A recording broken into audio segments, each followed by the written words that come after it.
3 car bombings this morning, a trio of suicide bombings. The death toll continues to go up this morning. Our Mohammed Jamjoon is live for us in Baghdad. Give us the update. I know the numbers have been changing, but tell us what happened. TJ, according to Iraqi Interior Ministry and police officials, the death toll has risen. Now we're up to 30 people dead and 170 wounded in the attacks that happened today. These 3 coordinated suicide car bombs went off within about 5 minutes of each other. The first one starting 11:15 a.m. local time here, really at a time of high traffic, start of the work week, at a time to maximize casualties. Also some new developments to report. We're told that another car that was laced with suicide bombs was going towards the security headquarters of the people who are tasked with protecting embassies here, foreign embassies here. Those bombs were defused, and they did arrest the person who was going to perpetrate that attack. TJ?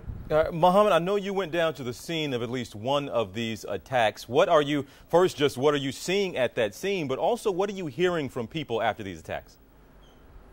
You know, TJ, when we go to these scenes of these types of coordinated attacks that go on, it's a lot of them are eerily similar to the ones before, and you can kind of predict the mood, and it was such the case was today. I mean, we went there, and you see a scene of total chaos and confusion, and then you start speaking to people, the mood starts shifting to anger. And what we were hearing most, the people we spoke with, even people who were injured, they were saying, why aren't we being protected? Look, we voted in the parliamentary elections here in the last 3 weeks. We voted for leadership, people who promised that we would be secure.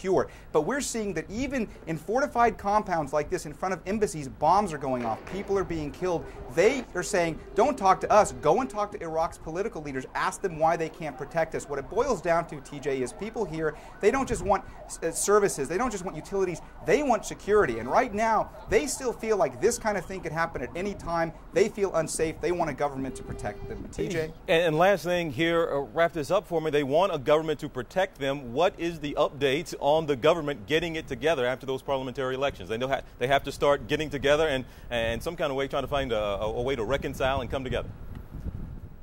That's right. We knew it was going to be a complex process because it is a parliamentary system here, and because none of the blocs who won the most number of seats in parliament have enough to form a government on their own. There still need to be negotiations. Coalitions need to build. What you've seen in the last few days, a lot of political jockeying for power has gone on. That will continue. There's no real clarity right now. Really, the next prime minister could be anybody, and there's a lot of predictions as to who it will be, but unless these parties come together, get enough seats, they can't move forward. Right now, there's still a lot of challenges to the preliminary results, and we don't expect to see any final resolution to this.